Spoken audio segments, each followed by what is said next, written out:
Hey guys, if you just bought a Tesla, used or brand new, it always helps to have an emergency jump start kit. This is a 5-in-1 kit from Hansshow Auto.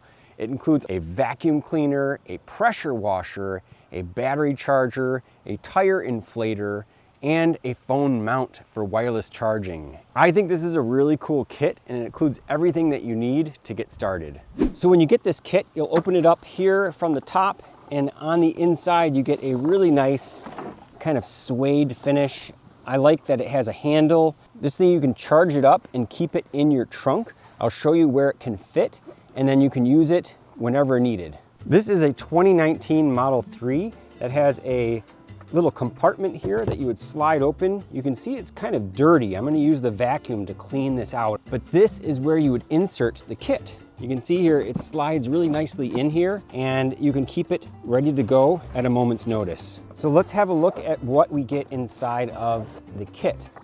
Well, when we open it up, you're going to notice it's very well organized. On the bottom area here, you get your 5 different units. This is kind of a 2-in-1, and this is the central piece of the whole kit.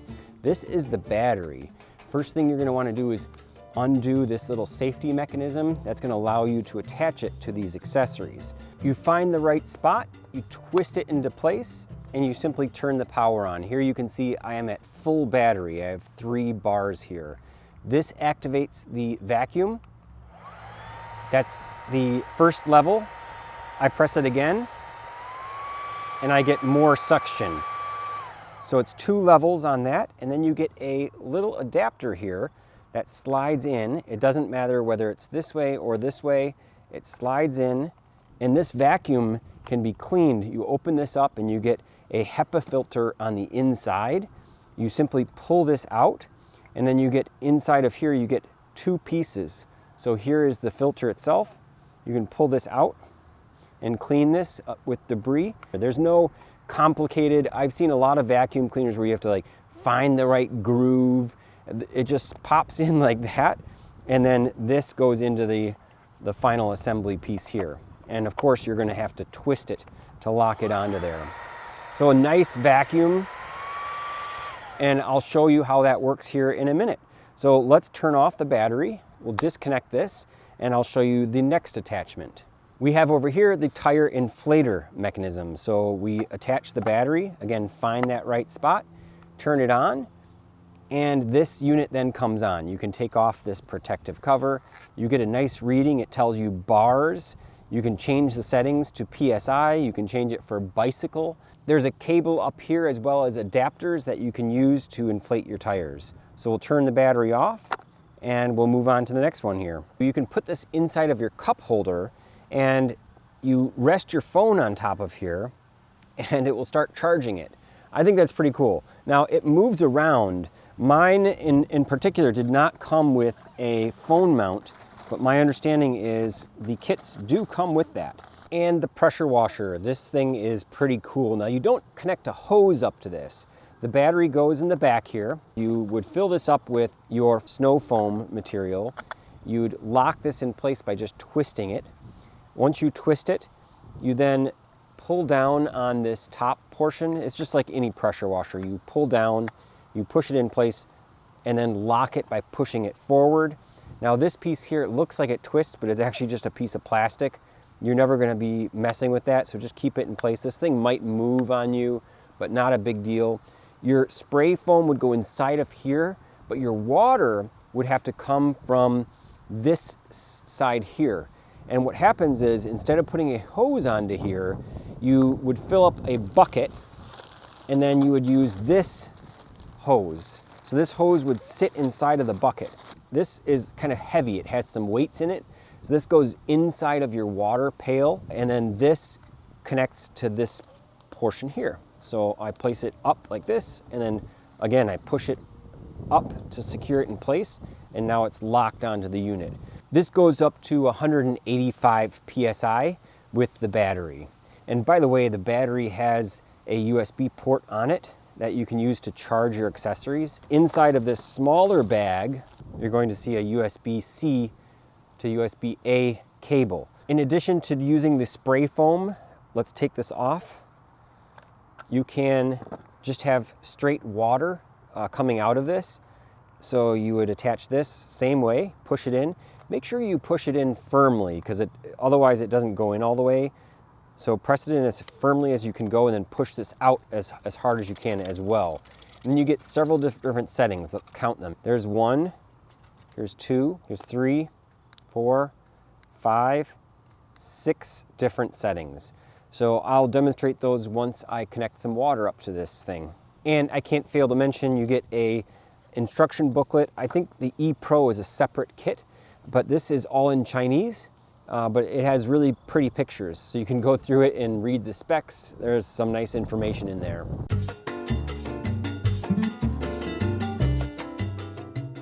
So there is a bicycle one that actually matches what the car would be. So you can dial in exactly what pressure you want. So here would be 40 PSI.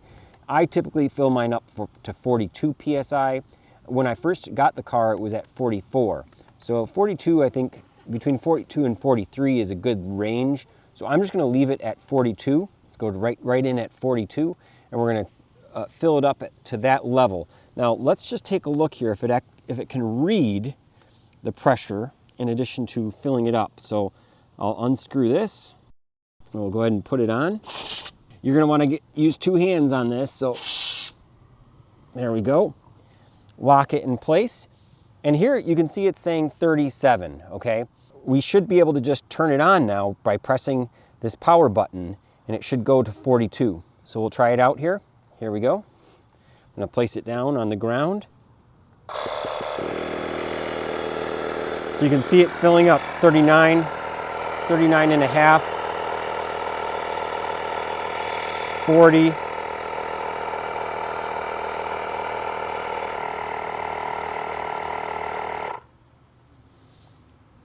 There we reached our 42, and it actually shows up as higher once it finishes. So now we'll pull it out real quick.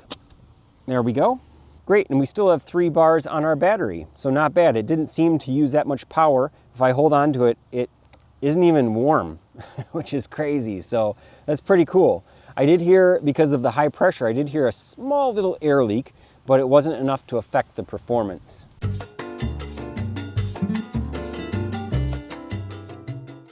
Okay, and as I mentioned, I'm not a big fan of the attachments because there's inefficiencies with those attachments. So I'm just gonna use it directly as it is here. And you can see we have a bunch of little tiny pieces here. You're gonna see how well this cleans these areas. So I'm gonna zoom in here so you can see.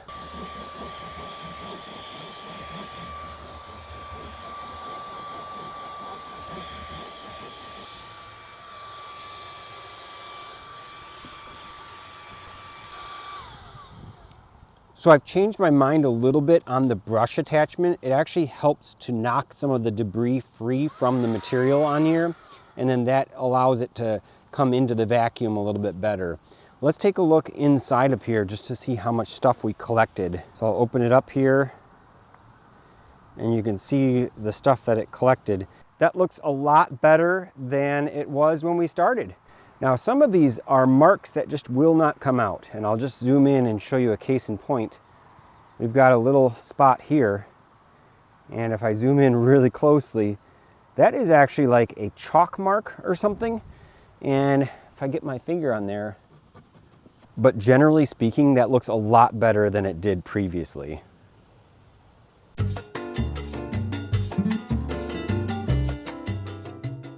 Before you use the pressure washer, you're going to want to fill a bucket with water and then place this weighted piece here inside of the water. Now what I found is that this, even though it's weighted, it doesn't have a ton of weight. So it can kind of fall out of the bucket or be pulled out of the bucket. So I do recommend getting some tape. I'm going to show you here. I'm just going to tape this on the inner well of this bucket. And this doesn't take long. It's actually a lot faster than using a garden hose and getting that all, messing with all of that. But this is just gonna tape itself in place here and hold itself onto the bucket. And I'm just gonna grab extra pieces here just so it doesn't come off. This is just gonna save me a bunch of hassle with having to come back to put it back into the bucket later when it ends up falling out, which I know it will fall out. And it's easy to refill this bucket. One thing is if you're doing this wash in the middle of the winter, make sure you turn on the in-cabin heating inside of your car. That way the seals between the windows will be really nice and firm, because I've had this happen before where water gets inside of the windows. And that's just because when it gets cold, things kind of compress and it creates a gap, more of a gap than you would have in a hotter temperature. I actually took it to the service center and complained about that, and they're like, well, there's really not much that we can do. They actually said they couldn't replicate the issue, which it's pretty easy to replicate. I have a lot of videos showing that water does get in the middle of the winter. Now, of course, it has to be a little bit above freezing to be able to wash your car in cold temperatures. But if you're anything like me and you have OCD and you want to keep your car clean, you have to do it in the winter, especially when you get all the salt and dirt on your car. So I've got this now inside of the bucket. I'm going to attach this to the other side of the pressure washer. I've got the battery, I've got the snow foam, everything is all set. So when you're using this, you may put this on and then end up trying to set it down. Well, if you set it down, it leaks. You can see the water leaking out. So when you set it down, you want to kind of balance it like this so that it's staying straight up. That way the liquid is not going to pour out of the unit in the front. That's not a great seal there, just FYI.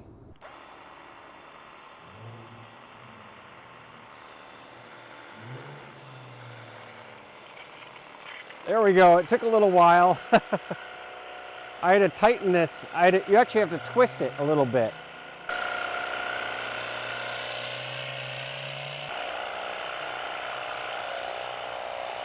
Now it's going fast. This is running out pretty quickly, so I'm gonna have to go around this.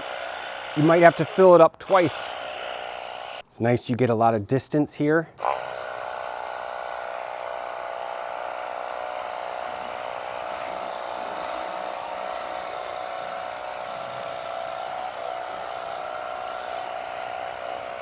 Very portable, a lot faster than doing it with a hose, that's for darn sure. I'm a fan. The only thing is this isn't very large.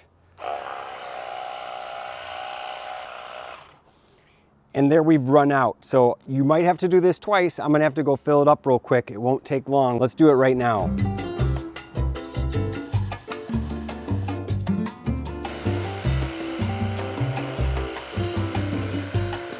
Nice. Now the next step is to get a microfiber cloth and go around with water and rinse all of this off. And then we'll do a clean rinse with just water only. For this part, I always use a Meguiar's wash and wax.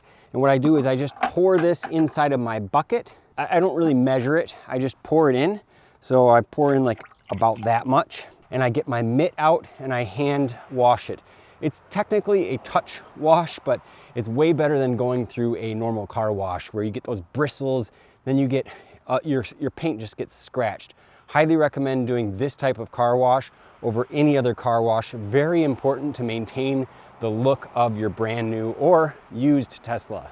So here's the mixture, and then it's awfully bubbly because I put the water in after I put in that wash and wax. And you want to really roll up your sleeves. I can't tell you how many times I've gotten my sleeves really wet doing this. And you just want to mix it in really good. And then you got your mitt that's just soaking wet. And you just start and go like this. Now you want to lock your car if you can, because otherwise the charge port will open up. So like watch, if I move my hand over it like this, you see that? Now it's not a big deal. You can get some water in there, but it's just better to lock your car to prevent that from happening. Never do your wheels right away. Those are the dirtiest. You'd save those for last.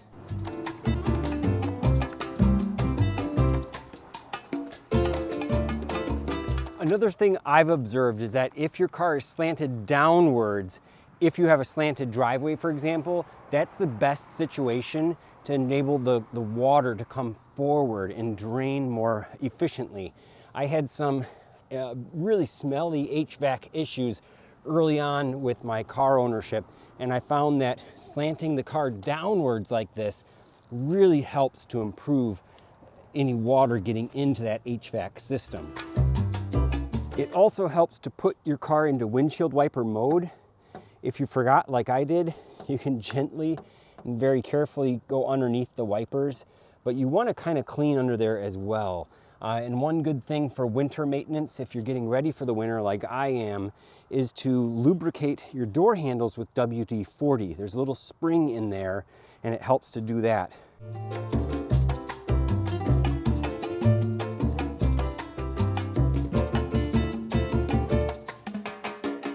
Okay, so I've attached the sprayer nozzle. Here is the 40-degree setting.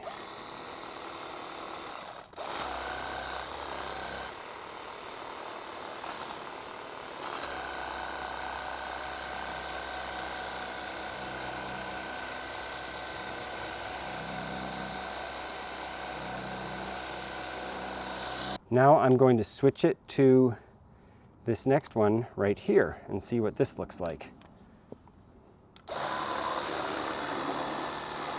Seems to be a little bit more pressure coming out of there.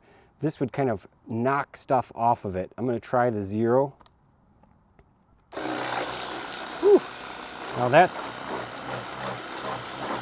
that's almost too high pressure. It's coming out really, really strong. Obviously it's one spout. Let's try this one. Similar, it seems to be a little bit too much.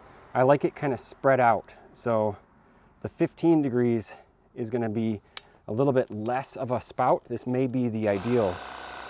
This seems to be pretty ideal. Now you're going to have to go around, you might have to fill up your bucket twice because you really want to get a lot of water to clean off all the soap.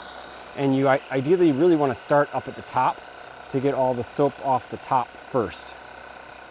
Surprisingly, our battery is holding up pretty well. We still have 3. I've done the vacuum, the tire pump, and this pressure washer, and we still have 3 bars left. That's pretty amazing.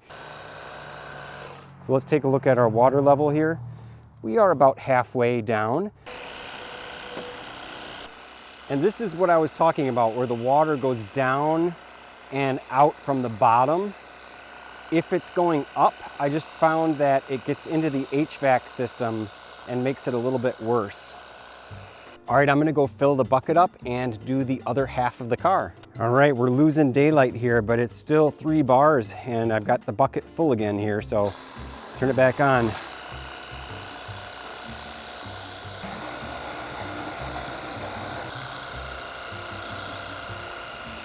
Okay, so final impressions. These are my personal opinions. The vacuum was a little bit weak. I would have liked it to have 3 suction settings. The highest speed just wasn't high enough for my liking. Did it do a decent job? Yeah, I actually came to like using that brush attachment, but the vacuum has to be the worst part of it. Now, the tire pressure. When you go to fill up your tires, it does take a little bit longer than I thought it would. Those final half PSI, especially if you're going to 44 PSI or 42, is going to take a little while to get to that final pressure that you want. The battery, however, absolutely astounding. It has great performance. It was a lot stronger and lasted a lot longer than I ever thought it would. Is this worth it overall? I think personally, yes, for peace of mind as an emergency kit to have in the back of your car, absolutely. I might go with a different pressure washer, but if you're in a bind and you're traveling and you just want to wash your car on the go, as long as you have a bucket and you have access to water and you can bring a little bit of your spray foam, not even necessary actually, you just need some mitt and some soap. Anywhere you go, you can wash your car with this kit. So peace of mind, it's worth it. And now what does worth it mean? Well, at checkout, this is $239. But if you use a discount code like TechGeek, you can knock 20% off, which right now in today's dollars in 2025, that's $48 or $47.99 off. So it brings it down to $192. And I think in general, that's worth it just to have for peace of mind. I hope this was helpful. This is a great starter kit if you just got a new Tesla or a used Tesla. And like I said, it's a great emergency kit to keep in the back of your car. Thanks so much for watching, and until the next one, have a great day, everybody. What you do is you just place it like this, find the slot where it goes in. It does have some weight to it.